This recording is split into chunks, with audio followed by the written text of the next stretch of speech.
TGPSC group 1 prelims exam complete అయింది సక్సెస్ఫుల్గా. అందరికీ హ్యాపీగానే ఉంది, కానీ ఎవరు ఆనందంగా లేరు. అందరూ యుద్ధంలో విజయం సాధించారు, కానీ ఎవరు గెలిచిన సంబరాలు లేవు. పరిస్థితి ఎలా ఉందంటే బీజేపీ లాగా ఉంది. బీజేపీ ప్రభుత్వాన్ని స్థాపించింది, బట్ సంబరాలు అయితే లేవు.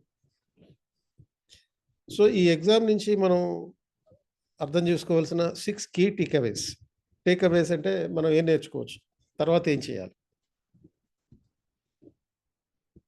ఈ 6 కీ టేక్అవేస్ అంటే ఏంటి, ఏమున్నాయి? Elimination method not worked out. అంటే మనం ఇది కాకపోతే అది, అది కాకపోతే ఇది అన్న టైప్లో కొద్దిగా ఎలిమినేషన్ మెథడ్కి ఆస్కారం ఉండేది గత 2 ప్రిలిమ్స్ చూసినప్పుడు. బట్ ఈ ఎగ్జామ్లో మాత్రం ఎలిమినేషన్కి అంతగా అవకాశం లేకుండా పోయింది. ఎందుకంటే questions are easy, but options are difficult to crack. They were tough nut to crack. చాలా దగ్గర ఆప్షన్స్ ఉన్నాయి. కాబట్టి నేను ఎప్పుడు చెప్తున్నట్టుగానే క్వశ్చన్స్ కరెక్ట్ ఈజీగానే ఉంటాయి, రిపీట్ అవుతూ ఉంటాయి, కానీ ఆప్షన్స్ మాత్రం గట్టిగా ఉంటాయి. Questions were predictable but not options. ప్రశ్నలు ఊహించాం, కానీ ఆప్షన్స్ ఊహించలేకపోయాం.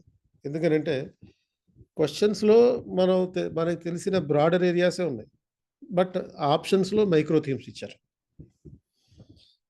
అలాగే there are no prominent questions on the current polity అంటే 2023లో అనేక రకాల చట్టాలు జరిగినాయి. సుప్రీంకోర్టు విశిష్టమైన తీర్పులు ఇచ్చింది, వాటి మీద ఏవి క్వశ్చన్లు అడగల. మనం దాని మీద చాలా విపరీతంగా ప్రిపేర్ అయ్యి ఉన్నాం, కానీ ఆ ప్రిపరేషన్ మీకు ఎప్పటికీ నష్టపోదు. మెయిన్స్లో దాని తడాక చూపిస్తుంది. Maximum questions are from reasoning. అంటే మిగతా ఏరియాస్ అన్నిటితో కంపేర్ చేస్తే రీజనింగ్, మెంటల్ ఎబిలిటీ, వీటి నుంచి ఎక్కువ క్వశ్చన్స్, 24 క్వశ్చన్స్ వరకు రీజనింగ్ నుంచే వచ్చాయి. సో ఈ నేపథ్యంలో టీఎస్పీఎస్సీ గ్రూప్ 1 మెయిన్స్కి సంబంధించిన ఆన్సర్ రైటింగ్ ప్రాక్టీస్ క్లాస్ ఒకటి, free practice class 23rd June 2024 10 to 5 PM పెడుతున్నాం. ప్రతి సబ్జెక్ట్కి సంబంధించి పాలిటీ 10కి, జాగ్రఫీ 11కి, హిస్టరీ 12కి, ఎకానమీ 2కి, తెలంగాణ మూవ్మెంట్ 3 o'clockకి, సైన్స్ అండ్ టెక్నాలజీ 4 o'clockకి ఉంటాయి. సో మరి how should you plan for the mains? ఈ నేపథ్యంలో, ఈ అంశాల నేపథ్యంలో your preparation should be general and broad reading.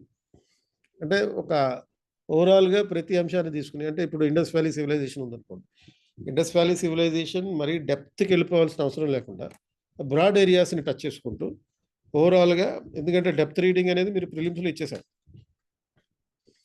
ఇప్పుడు బుద్ధిజం లాంటి అంశాలు ఉన్నాయనుకో, ఆ బుద్ధిజం ఫీచర్స్ ఏంటి, బుద్ధిజం వల్ల కలిగినటువంటి సోషల్ చేంజెస్ ఏంటి, ఇలాంటి అంశాల మీద బ్రాడ్ ఏరియాస్ రీడింగ్ ఇచ్చుకోవాలి. And focus on the answer writing practice more than learning the subject తక్కువ నేర్చుకోండి, ఆన్సర్ రైటింగ్ ప్రాక్టీస్ ఎక్కువ చేయండి.